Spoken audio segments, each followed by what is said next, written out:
Olá, seja muito bem-vindo ao programa Novas Histórias de hoje. Eu sou Márcio Morato e tenho o prazer de apresentar esse programa para vocês. E o objetivo do programa Novas Histórias é falar o que Jesus Cristo faz na vida das pessoas que têm um encontro com Ele e também instruir a respeito dos riscos dos entorpecentes. E para o programa de hoje temos aqui a presença do Anthony Heverson. Satisfação tê-lo aqui. Obrigado, Márcio, pela satisfação de poder estar dando esse testemunho aí do que Deus fez na minha vida. O Anthony passou ali dentro do projeto Ceifar e teve um encontro com Jesus Cristo. Temos também a presença do Anderson, que ajudou a implantação da questão do combate ao alcoolismo. Seja bem-vindo, Anderson. Muito obrigado. É um prazer estar aqui com vocês.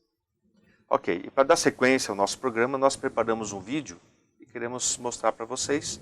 É um vídeo, uma matéria que vai dar ênfase e dar norte para o nosso bate-papo. O álcool, uma droga lícita que é aceita pela sociedade e promovida principalmente pelos meios de comunicação. A venda de bebidas está por toda parte: bares, restaurantes, supermercados, lojas de conveniência e inclusive em postos de gasolina. Certamente muitas famílias têm em suas despensas a bebida alcoólica e com isto o hábito de beber, quer seja socialmente, quer seja até o ponto da embriaguez. E quando chega a este ponto, está a um passo para o vício e a total dependência química. Não é difícil ver as bebidas inseridas inclusive nas famílias cristãs. E nós, o que temos feito para evitar que pessoas que amamos entrem nesse caminho que pode levar à total destruição? Destruição que o indivíduo poderá sofrer com a sua degradação moral, perda de confiança dos familiares e de si mesmo, o que gera efeitos cascata e de certa forma desencadeia para a irresponsabilidade, falta de amor ao próximo e a si mesmo e por fim levar à morte, que poderá ocorrer em acidentes automotivos ou mesmo com a falência dos órgãos estes vitais do próprio corpo. E pensando sobre o problema do álcool, o programa Novas Histórias de hoje traz como tema mudança de mente, como vencer o hábito do álcool antes que se torne vício. Então, como podemos ver nesse vídeo, o álcool ele é uma droga lícita, de fácil acesso para todos, e certamente existe muito risco das pessoas consumirem. E você, Anthony, foi criado dentro de um contexto cristão, mas ainda assim acabou indo para a dependência do álcool. O que você acha que te levou para essa dependência? Eu acho que não tem um caso específico que me levou. Justamente esse fato de ser uma droga lícita, isso faz com que tudo que você vai fazer durante as atividades que você tem do teu dia a dia, familiar, comemorações, o álcool está inserido. Isso vem a facilitar, né? No caso, a pessoa se encaminhar para se tornar um adicto. E você começou a usar e a tua família, no princípio, aceitou normalmente. E até o ponto de chegar na questão da embriaguez. Justamente por ser uma família cristã, nós não temos assim o hábito de beber comumente, só em raros casos. Mas também não é que seria proibido, né? Eu comecei a beber devagarzinho aqui com um amigo, ir num bar, jogar uma sinuca, beber, coisas assim que para todo mundo é banal. E depois começa a ter alguns problemas, daí você começa a fazer o quê? Você começa a beber para esquecer um pouquinho aquele problema. E quando você percebe, você já está bebendo por qualquer motivo. E depois tua família começou a deparar direto com você nessa dependência. E como é que a tua família reagiu assim, já na questão quando você começou a ter embriaguez mais constantes e tal? Você começar a me cobrar, né? A questão de estar se tornando um hábito começaram a ver, só que daí você parte para a questão de que, não, isso aí quando eu quero, a hora que eu não quero eu não bebo, você começa a mentir, né? Que daí as pessoas falam, você bebeu? Não, não bebi, porque daí você já está praticamente já se inserindo no vício já, né? Ali praticamente ainda você não está totalmente alcoólatra, mas você está já a passos largos, vamos dizer assim. E daí vai passando o tempo e é muito rápido. Anderson, no caso você também passou por uma questão de dependência química, na questão do álcool, e se libertou disso também, e hoje você dá palestra sobre o tema. Tudo que o Anthony falou, o que você pode mencionar? Realmente o álcool, além de ser uma droga tão fácil de se adquirir, que ela é uma porta que abre outras drogas. Então é muito comum hoje a pessoa usar o álcool como desculpa para muitas outras coisas. Mas é um começo muito tênue, porque começa exatamente como o Anthony falou, uma festa um churrasco de família, um casamento, qualquer comemoração hoje ela traz o álcool. O grande diferencial disso é que tem pessoas que têm predisposição para o alcoolismo, outras não. Então existem pessoas que tomam hoje um cálice de vinho, uma taça de champanhe e continua a sua vida, né? Ela vai estar trabalhando amanhã, não vai trazer nenhum tipo de problema para a vida dela, nem familiar, nem seja na profissão, nenhum tipo de problema. Mas tem aquelas que vão beber hoje, depois da manhã ela vai sentir falta e ela vai começar um caminho cada vez mais próximo do álcool, chegando mais ou menos como até afirmando a colocação do Anthony aí, que é um caminho que muitas vezes não tem volta. E como ele falou, né, às vezes a pessoa usa de mentiras para falar que não está utilizando e tal. E também, por que é difícil de um alcoólatra ou alguém que está viciado no álcool assumir que está dependente do álcool? Essa é uma grande dificuldade. De todo o Alcoólicos Anônimos fala muito disso, do bebedor social. Ele é um bebedor que, digamos, ele frequenta o bar quase todos os dias, mas ele diz que não é um dependente. Ele afirma sempre que não é um dependente. Eu venho de família que todos bebiam. Meu pai, eu perdi meu pai muito novo para o álcool. Tomava 1 litro de vodka durante o dia, trabalhando, escondido. E entre isso ele tinha que mentir no trabalho, em casa, para a família, para todo mundo. E isso foi aumentando cada vez mais. Mas a pessoa nunca aceita. Ela sempre tenta dizer que não é dependente, que ela para quando ela quer, amanhã eu não vou beber. Nesse certo ponto ela já está numa dependência tão, não só física, mas total já, que ela afirma que consegue parar quando quer, mas não consegue mais, não consegue mais. E para vocês dois, quais pontos podem ser destacados como os de maiores riscos para o indivíduo que é propenso ao álcool?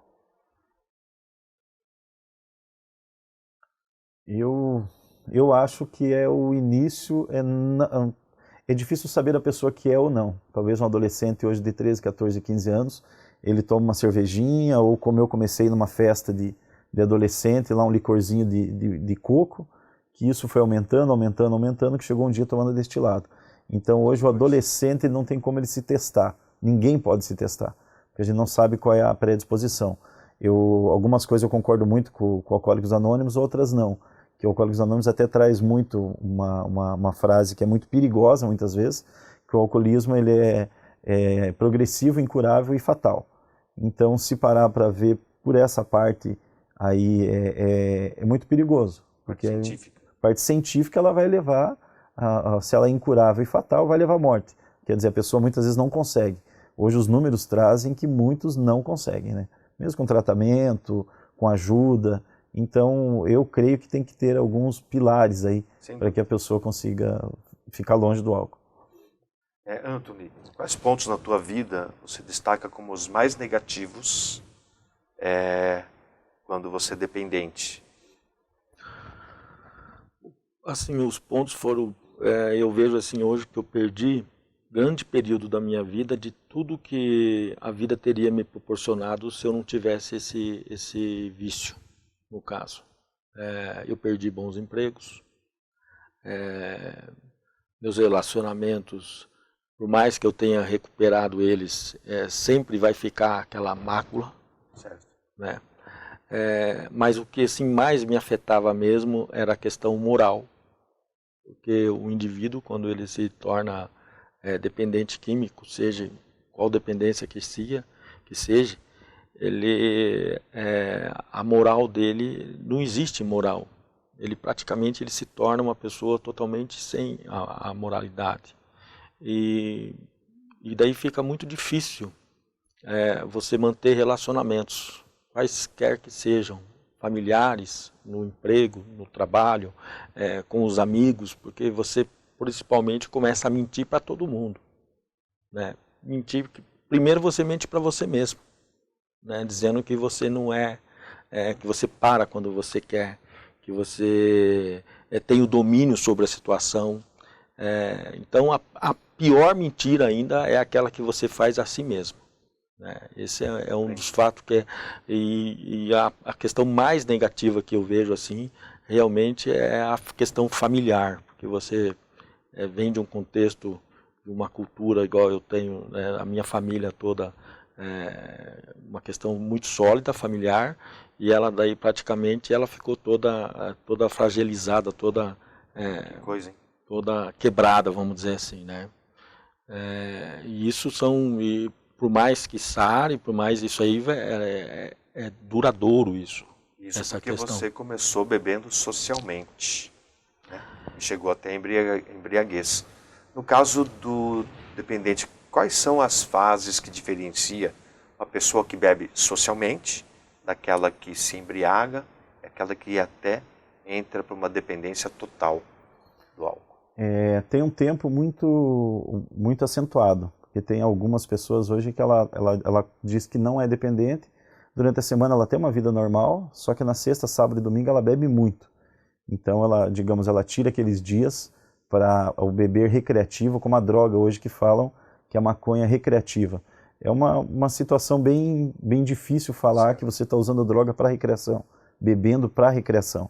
Então essas pessoas ela bebem muito. Isso ela vai cada vez aumentando mais o consumo. Muitas vezes aquela pessoa ela passa 15 dias sem beber, mas ela bebe muito quando ela começa. E isso vai cada vez aumentando. Quando isso começa a diminuir o período de começar a beber, aí é perigoso. Né? Então aí ela já está se tornando dependente. Tem aquela pessoa que ela toma todos os dias na hora do almoço. Mas eu bebo socialmente. Só que ela deixa, muitas vezes, eu fiz muito isso, deixar de almoçar para ir beber. E voltar a trabalhar se enganando primeiro a gente mesmo, enganando o empregador, enganando o seu trabalho, achando que está fazendo tudo normal, mas não está. E aquilo só tende a aumentar. E aí é uma situação muito perigosa que é a aceitação. Que é o primeiro passo do Alcoólicos Anônimos, até fala muito disso. Você aceitar que perdeu o controle sobre a sua vida. Porque o problema do alcoólatra, o alcoolista, né, que tem vários nomes mesmo, dependente do álcool, é essa aceitação. Ele aceitar que ele perdeu o controle da vida dele para o álcool. Então, para nós continuarmos nosso bate-papo, eu tenho, depois que eu comecei a estudar muito essa questão do alcoolismo, né? Quando eu estive internado, eu estudei muito isso aí, porque eu vejo assim, eu classifiquei, por exemplo, existe aquele bebedor social que ele bebe hoje e ele vai beber daqui a um ano somente. Esse realmente é o social, ele vai beber por uma situação muito específica, assim, e ele vai beber às vezes até forçado, porque alguém vai fazer ele beber um cálice de vinho ou alguma coisa assim.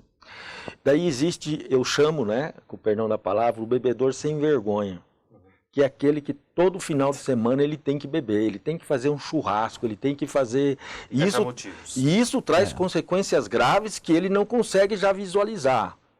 A gente está cansado de ver na mídia, final de semana em família, que deu confusão, que se mataram entre si por causa do álcool. Não foi porque não estava, com certeza a bebida estava inserida ali. Mas no outro final de semana ele tem que beber de novo. Talvez não com aqueles amigos que ele brigou na semana passada, mas ele vai beber com outros amigos que ele vai chamar para beber ou vão chamar ele para ir lá beber. Só que ele, na verdade, ele não é um viciado, tá? Ele tem um mau hábito. O viciado daí é aquele que realmente ele passa a beber todo dia, ele deixa de almoçar para beber, porque ele vai entrar em abstinência, daí ele deixa de fazer várias coisas de obrigações básicas, porque daí ele se tornou um viciado mesmo.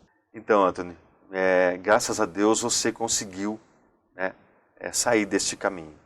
Então no próximo bloco nós vamos saber o que aconteceu com o Anthony para ele sair do caminho do alcoolismo. Já voltamos.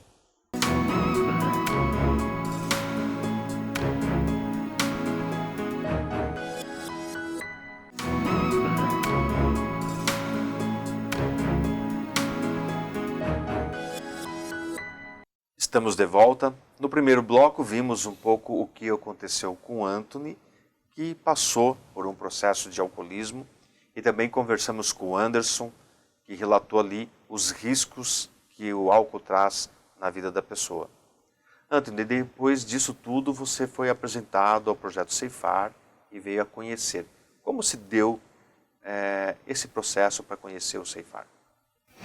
Bom, eu acho que foi uma tia minha que conheceu, ouviu falar do Ceifar e se informou e relatou ao meu pai, mas naquele período ainda eu não aceitava que eu precisava de ajuda, né? Então dali ainda demorou um grande período ainda, acredito até quase um ano ainda, mais ou menos, para mim vir a conhecer o Ceifar, né?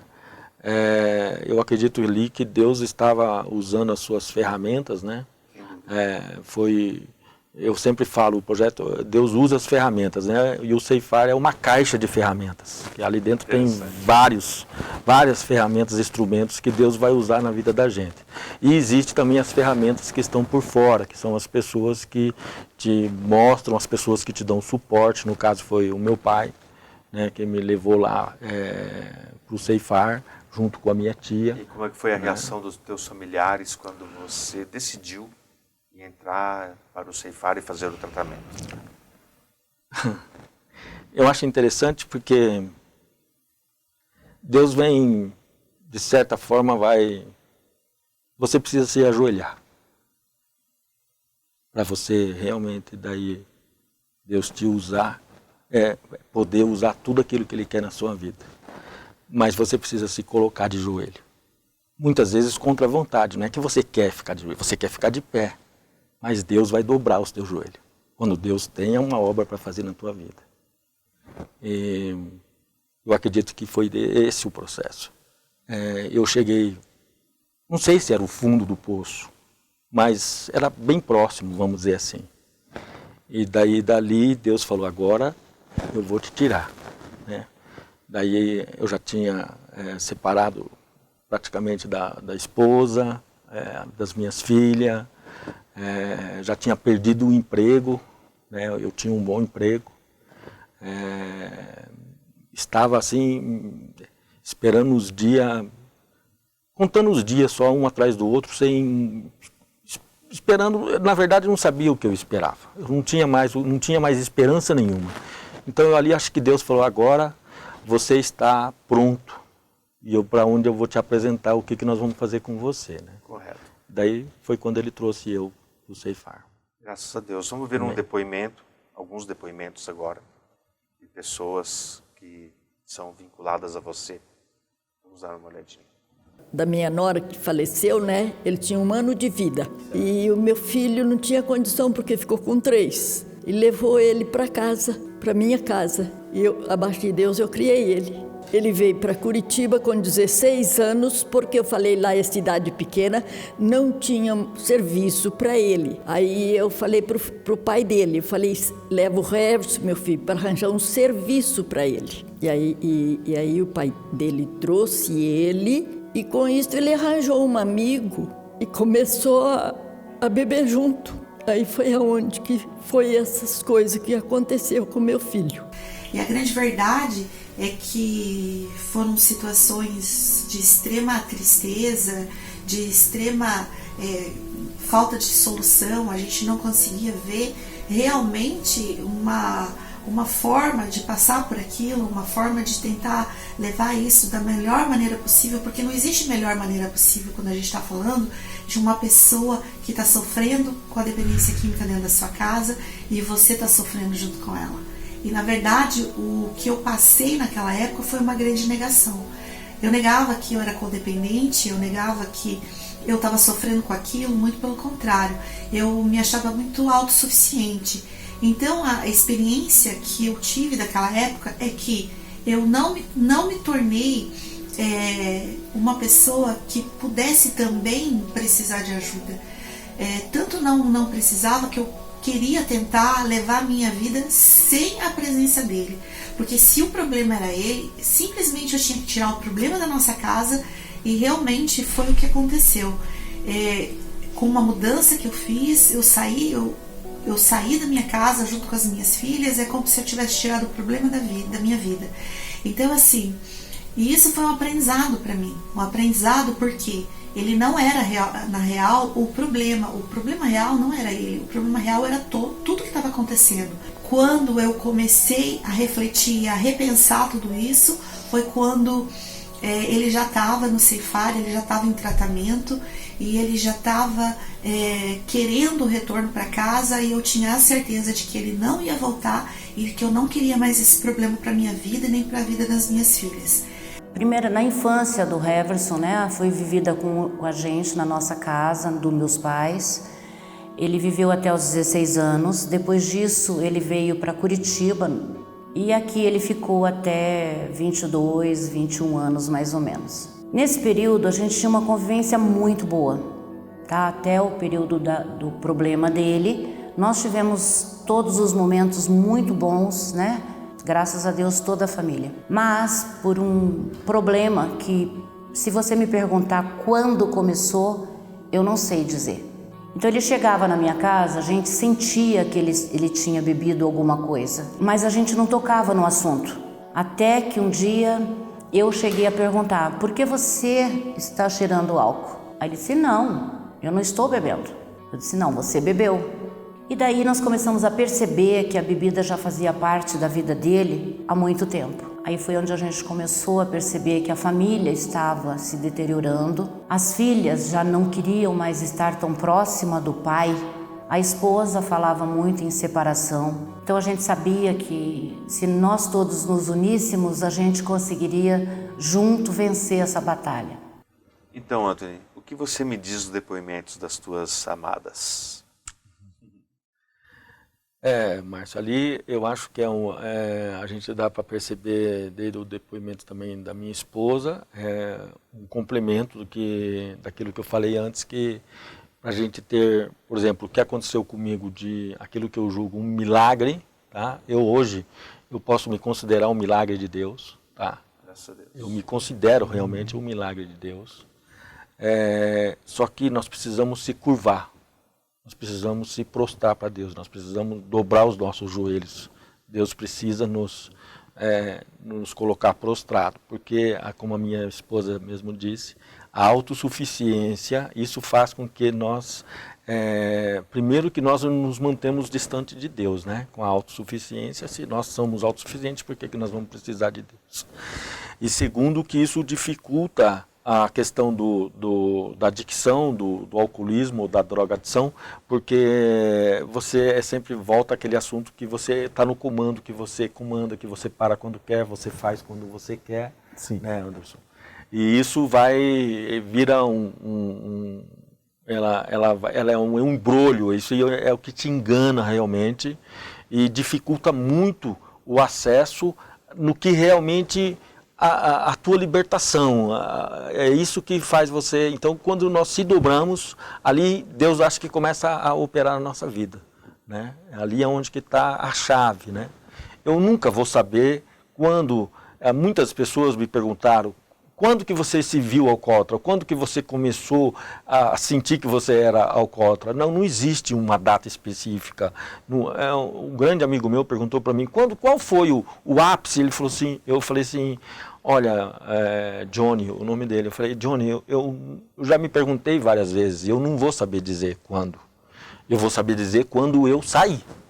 Mas quando eu entrei, eu não vou poder falar. Graças a Deus que o Projeto Ceifar foi um instrumento de Deus, como você Com mesmo falou. Com certeza. Uma grande ferramenta, uma caixa com todas as ferramentas possíveis. Eu vejo assim o Ceifar uma caixa completa de ferramentas, né? Para quem tem esse problema. O Anderson também atuou lá dentro, né? Ajudando a implantar essa ferramenta para tratar diretamente o alcoolismo. Sim. Você me fala. Eu acho muito importante. O Ceifar é fantástico, um espaço muito bem criado, num local que ajuda muito, e uma equipe maravilhosa, né? Médicos, monitores.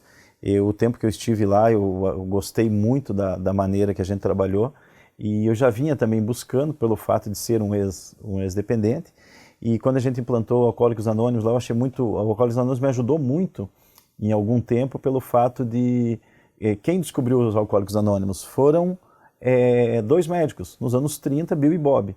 Eles entenderam que o alcoolismo já era uma doença lá em 1930, então é uma situação bem complicada. Então eu achei importante ter uma reunião de Alcoólicos Anônimos uma vez por semana lá no Ceifar. E creio que ajudou muita gente. Foi uma ferramenta, uma chave a mais dentro dessa caixa de ferramentas. Qual a importância do projeto Ceifar na recuperação do alcoólatra? Ele é muito grande, porque o projeto Ceifar ele abrange ali não só, como a gente frisou no início, o que leva à drogadição e todas as outras drogas é o alcoolismo. É o primeiro caminho, a primeira porta. E o projeto Ceifar ele tem esse trabalho do resgate, desde do dependente do álcool, que vai para as drogas, das drogas mais pesadas, que hoje a gente tem cada vez mais drogas. Hoje o efeito aí que o crack tem feito no mundo, não é mais só na juventude, quantas pessoas de toda e qualquer idade têm usado crack, drogas sintéticas, que começaram lá com 14, 15, 18 anos, numa festinha, tomando álcool, qualquer tipo de álcool, e isso foi aumentando. Então o Ceifar ele vem com um projeto assim fantástico, né, de resgate mesmo, realmente do resgate daqueles que querem mudar de vida e buscar a libertação. Ok, então para você que de repente está passando por um problema do alcoolismo, convidamos você para conhecer o projeto Ceifar. Aí na tua tela você tem informações que podem te auxiliar a chegar até o projeto. No próximo bloco nós vamos conhecer um pouquinho mais do que fez, o que levou o Anthony a conhecer a Jesus Cristo e ter uma vida transformada. Já voltamos.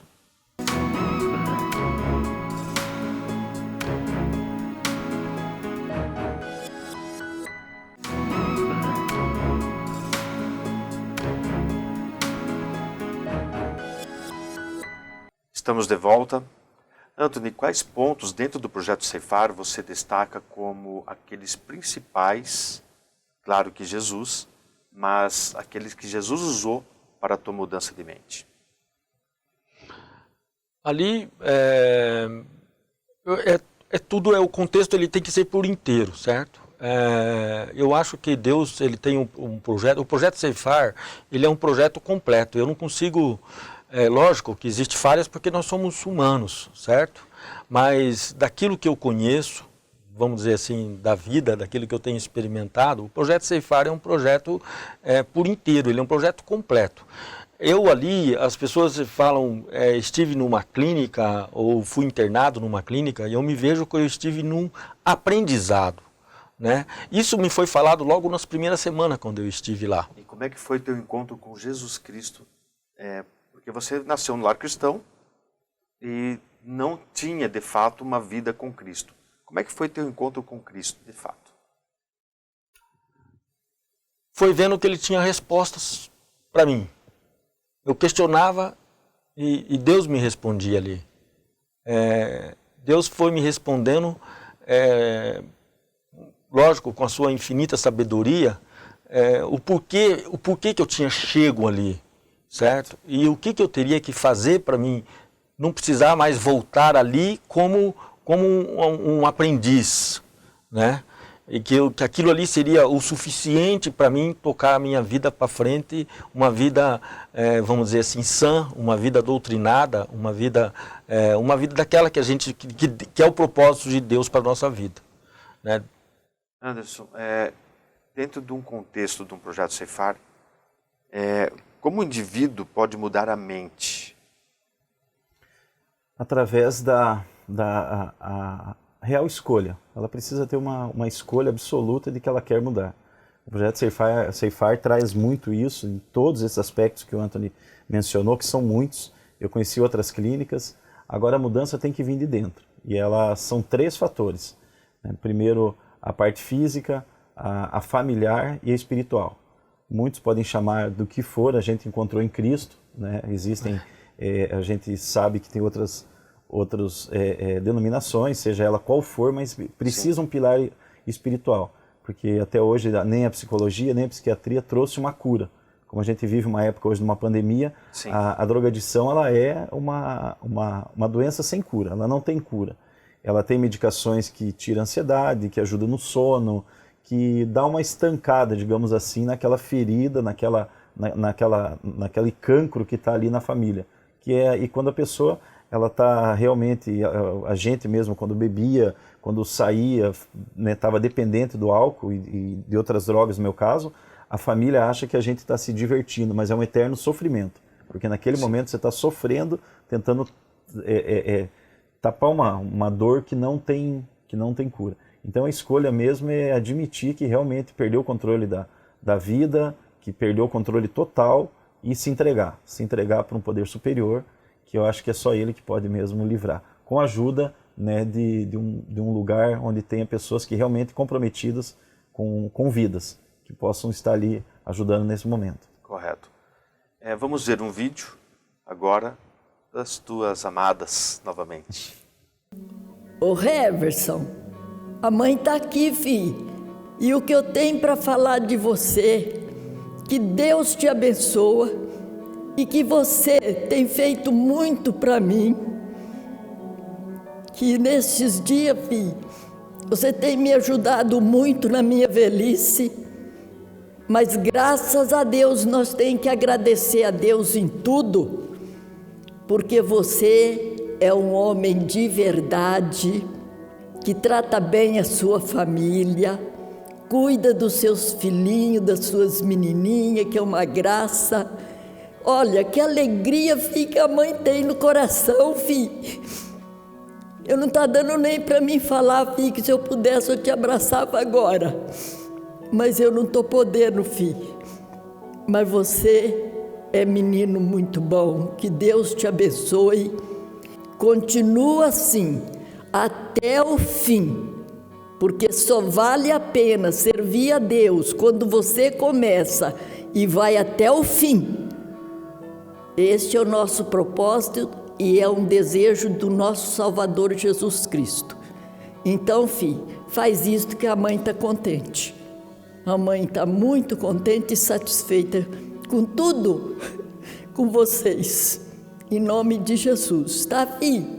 Meu querido e amado Heverson, a tia está aqui, feliz da vida, falando de você, falando das coisas lindas que eu aprendi com você, né? É uma homenagem, não sei, eu acho que eu recebo homenagem de você todos os dias, quando você me liga e diz que me ama. Eu também te amo muito, Heverson, e eu estou feliz por você ser o homem que você é, o pai de família que você é. Você é tudo, é maravilhoso. Deus que te abençoe e te proteja e que você possa continuar sendo essa pessoa maravilhosa que você é. Tá bom, meu querido? Pai, a gente veio aqui para falar o quanto a gente te ama, o quanto você é nosso exemplo, o melhor exemplo de homem que a gente pode ter hoje é você. Você é um pai carinhoso, um pai amoroso. Te agradeço por isso, te agradeço por me apoiar nas minhas decisões, por ajudar minha mãe a fazer com que eu me tornasse essa mulher que eu tô me tornando hoje. Eu te agradeço por me ensinar nos caminhos de Deus e me mostrar que Deus é a nossa melhor opção sempre. E você é o melhor testemunho que eu tenho na minha vida e eu agradeço muito pela sua vida. Louvo a Deus pela sua cura, pela sua transformação e eu te amo muito. Eu te amo, as nossas filhas amam muito você e você tem honrado cada dia a nossa vida. Eu tenho para te dizer que você sempre foi um homem bom, sempre foi um bom marido e você sempre foi um bom pai.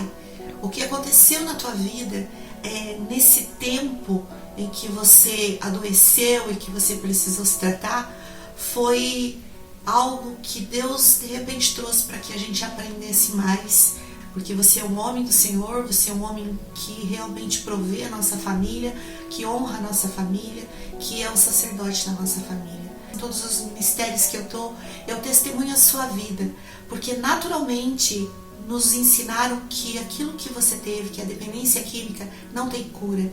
E você veio para mostrar, para testemunhar e para fazer com que muitas pessoas creiam que tem cura sim.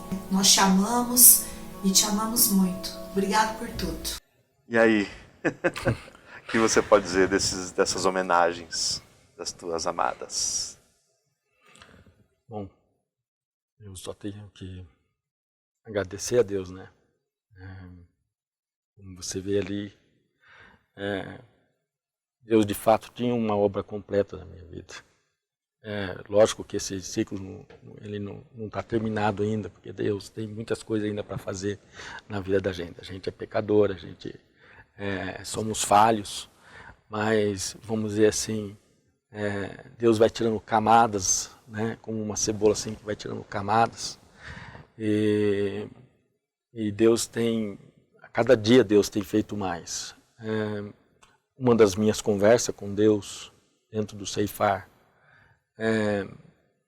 realmente foi que quando eu saísse de lá, eu queria tomar posse de todas as bênçãos que Deus estava me mostrando lá dentro.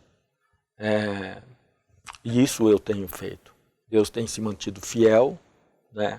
Muitas vezes até eu, pela minha ignorância, não tanto, mas Deus se mantém fiel e Deus tem feito isso realmente na minha vida. Tudo aquilo que eu vou fazer, que eu falo com Deus, parece que eu tenho autorização para fazer, eu faço sem medo. Hoje eu vivo livre, totalmente livre, sem medo, né? Se hoje acontecesse alguma coisa na minha vida que eu morresse, vamos dizer assim, eu já seria eternamente grato a Deus.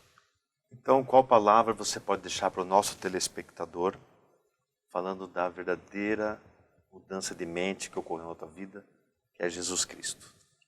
Brevemente, por gentileza. Eu posso falar que Deus, eu acredito que tem um projeto para a vida de cada pessoa. Todo mundo, Deus, sem isenção, Deus tem projeto para todas as pessoas. Cabe a nós descobrir aquilo que Deus tem guardado para nós, conversar com Ele, se abrir com Ele e principalmente ter fé. A fé é o pilar de toda essa situação. Quando nós temos fé, igual quando eu entrei no Ceifar, eu entrei com pouca fé. E lá dentro eu fui desenvolvendo e eu saí com muita fé. E eu tenho hoje ferramentas para me manter a minha fé. Isso é o que me faz eu hoje viver livre. Aquilo que Deus realmente, de estar no centro da vontade de Deus. Essa é a maior segurança que nós temos para nós hoje. Isso eu aprendi. Quando nós estamos no centro da vontade de Deus, pode acontecer o que for. Tempestades virão, passarão, vai ter fome, vai ter choro, vai ter isso aí, porque isso aí é promessa de Deus. Mas nós vamos ser sempre vitoriosos. Aleluia. Anderson, tuas considerações finais, por gentileza, para o nosso telespectador. Realmente isso. O que Deus não criou nenhum homem dependente de álcool, droga ou qualquer outra vício ou dependência, né? Então, os planos de Deus para as nossas vidas é de um varão valoroso, de um homem de fé, de um pai, de um bom marido, e que a gente consiga estar fazendo isso a cada dia. Independente da luta ou dificuldade que cada homem passa, aqui a gente abordou muito sobre alguns vícios aí que hoje assolam, né? Que estragam, estão acabando com muitas famílias, mas o interessante é justamente isso, ter fé em Deus, buscar a Deus, e eu creio que hoje, eu como Antônio, estamos de pé graças ao nosso Senhor. E para você que de repente tem aí um familiar dentro de casa passando pelo problema do alcoolismo, saiba que isso tem tratamento, existe cura em Jesus Cristo. E por isso queremos deixar a passagem bíblica de Romanos 12, 2, que diz assim: E não vos conformeis com este mundo, mas transformai-vos pela renovação de vosso entendimento, para que experimenteis qual seja a boa, a agradável e perfeita vontade de Deus. E hoje ficamos por aqui. Obrigado, Antônio, pela tua participação no nosso programa. Obrigado, Anderson, também. E hoje ficamos por aqui porque colher novas histórias de vida é o nosso propósito. Deus abençoe a tua vida.